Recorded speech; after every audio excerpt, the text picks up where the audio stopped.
దానికి ఒక బాధాకరమైనటువంటి విషయం కాశ్మీర్ లోయలో జరిగినటువంటి ఉగ్రదాడి ఏదైతే ఉందో అది యావత్ ప్రపంచాన్ని కలిసివేసింది.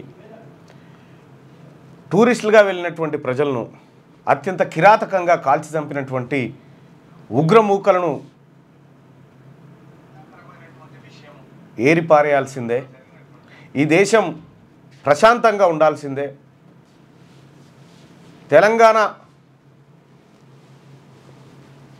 నుంచి మొదలు పెడితే అన్ని కాశ్మీర్ దాకా అందరు పౌరులు, కన్యాకుమారి నుంచి కాశ్మీర్ దాకా అందరు పౌరులు స్వేచ్ఛగా బ్రతకాల్సిందే. అసలు ఏం జరిగింది, ఎందుకు జరిగింది?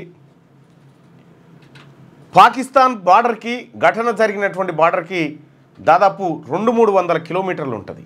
ఈ 200-300 కిలోమీటర్ల వరకు ఎట్లా సాగింది వాళ్ళ ప్రయాణం, ఎట్లొచ్చిర్రు? సో ఇక్కడ ఉన్నటువంటి వాళ్ళే ఇట్లా తయారైపోయినారా? వాళ్ళకేమన్నా ఇతర సంస్థలు ఏమైనా మద్దతు చేసినాయా? వాళ్ళ దగ్గరికి వెపన్స్ ఎట్లొచ్చినాయి? వాళ్ళ ఆర్మీ దుస్తులు ధరించి రెక్కి నిర్వహించుడు, ఆ తర్వాత వీళ్ళని కాల్చి చంపుడు.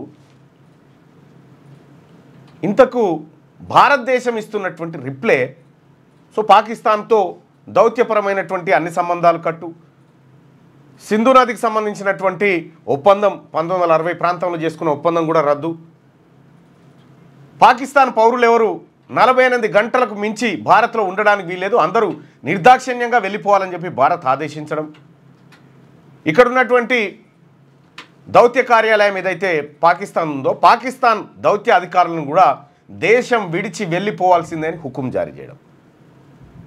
సో మొన్న జరిగింది ఘటన జరిగితే ప్రధానమంత్రి గారు అందుబాటులో లేరు. అమిత్ షా గారు హుటాహుటిన అక్కడికి వెళ్ళి బాధితులను ఓదారుస్తూ ఉంటే బాధితుల కన్నీటి పర్యాంతాన్ని చూసి కేంద్ర హోంమంత్రి కూడా ఏం మాట్లాడలేకుండా అట్లా శిలలాగా నిలిచిపోవాల్సినటువంటి పరిస్థితి వచ్చింది.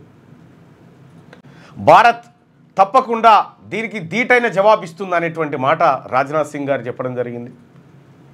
ప్రధానితో పాటు ఈ దేశంలో ఉన్నటువంటి అందరు రాజకీయ నాయకులు ముక్త కంఠంతో ఈ ఘటనను ఖండించారు.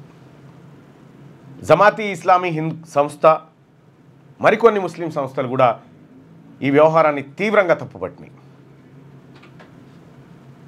28 మంది నిర్దాక్షిణ్యంగా ప్రాణాలు కోల్పోవడం జరిగింది.